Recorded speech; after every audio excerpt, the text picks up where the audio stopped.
برکات اختیاری ہیں اہل اللہ کے، جیسے بعض برکات اختیاری ہیں ایسے ارشاد اور تلقین، اس طرح بعض برکات غیر اختیاری ہیں جو بلا ان کے قصد کے دوسروں طرف سرایت کرتے ہیں۔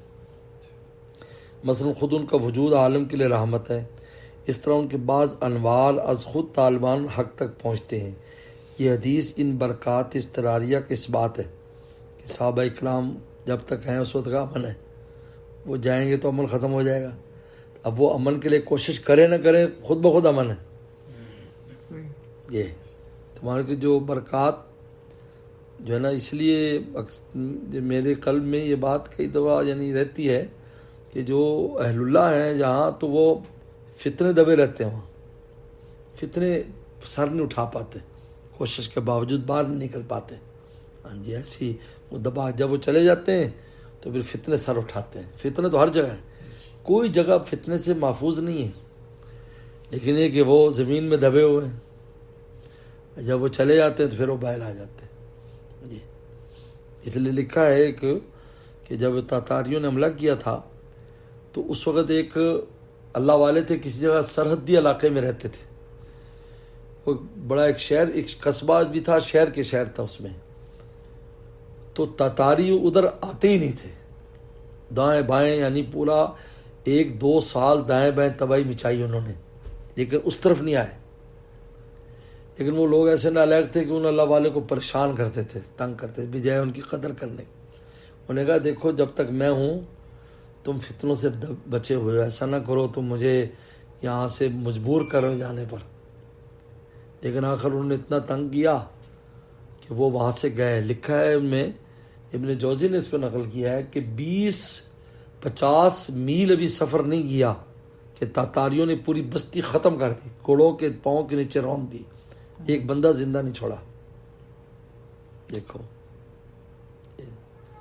اور اس پر یہ جو چنگیز خان تھا وہ اس پر بڑی نظر رکھتا تھا، کیونکہ روحوں پر یقین رکھتے تھے لوگ، جو روحوں کو مانتے تھے، اس پر یقین رکھتا تھا کہ جو روحانی لوگ ہیں نا مسلمانوں میں، ان کو ختم کرو، یہ ہمیں ان سے خوف ہے، ان سے ڈر ہے، جو روحانی لوگ ہیں۔ اسی لیے حضرت فرید عطار جہاں رہتے، یہ اس زمانے میں آئے، فرید عطار رحمۃ اللہ علیہ جہاں رہتے تھے تو وہاں پر یہ حملہ نہیں کر پاتے تھے۔ جب حملے کے لیے آتے اس علاقے میں تو علاقہ غائب ہو جاتا ان کی نگاہوں سے، اور ادھر ادھر تکے خاک ہو کے چلے جاتے۔ ہوتا کیا تھا کہ حضرت کو اطلاع ملتی ہے تاتاری آ رہے ہیں تو حضرت پیالہ الٹا کر دیتے، وہ سب غائب ہو جاتی ہر چیز نظر سے۔ تو کئی سال چلتا رہا، تو اس نے جاسوس بھیجے، انہوں نے کہا ضرور یہاں کو روحانی ہے، یعنی اس کو یہ بھی سمجھتا تھا کہ طاقت روحانی لوگوں کی ہے، خالی مولویت کافی نہیں ہے، اللہ اللہ بھی ساتھ ہو۔ تو اس نے کہا کہ پتہ کرو، پتہ کہ یہاں ایک بابا ہے، بزرگ ہے فرید الدین، وہ یہ کام کرتا ہے کہ وہ کچھ ایسا کرتا ہے، دعا کرتا ہے، کیا کرتا ہے اس کو پیالے کا تو پتہ نہیں تھا، لیکن تاریخ نے لکھا۔ تو ایک بار جناب وہ پھر حملہ آور ہوئے 2 سال بعد، تو انہوں نے فرمایا کہ بس لوگوں کے حالات کی وجہ سے وقت آ گیا، انہوں نے فرمایا کہ بس اب بھائی آرڈر نہیں ہے پیالہ الٹا مارنے کا۔ تو سب سے پہلے سیدھے خانقاہ پر آئے، وہ سب سے پہلے سیدھے خانقاہ پر آئے اور لینڈ سب کو بٹھا لیا، اور جب وہ تلوار مارتے تھے مرید کے گردن پر تو حضرت کی آہ نکلتی اور کہتے آہ کیا قہاری تلوار ہے، جباری تلوار ہے، اس کی گردن لوگ ہو جاتی۔ تو حضرت آخر میں حضرت کی جب مارنے لگے فرمایا کہ کیا شفقت والی تلوار ہے، کیا رحمت والی تلوار ہے، کیونکہ اب جانے کا وقت ہو گیا نا۔ بس اس کے بعد پھر پورا علاقہ تاخت و تاراج کر دیا، کوئی رکاوٹ نہیں ہوئی ان کو، پورا علاقہ حضرت کو شہید کیا، یعنی سیدھے وہاں پہنچے۔ ان کو عجیب ہے، روحانیات پر بہت یقین رکھتے تھے، کوئی ایسا واقعہ ہو جاتا نا تو ڈر کے بھاگ جاتے تھے۔ ہاں جی، اس لیے ہلاکو اسی طرح ہلاکو ہے نا، ہلاکو کی ہلاکت بھی اسی طرح ہے۔ ہلاکو جو ہے وہ ایک بابا تھا، تو وہ بابا پہلی صف میں تھا جن کو قتل کر رہے تھے، تو 10 صفیں بنی تھی، تو وہ پچھلی صف میں چلا گیا، تو ہلاکو دیکھ رہا تھا، اور گھوڑے کی یعنی وہ گھوڑے کے پاس کھڑا تھا. ہلاکو اس کو گھوڑے پر بیٹھا تھا تو دیکھ رہا تھا اور ہنس رہا تھا.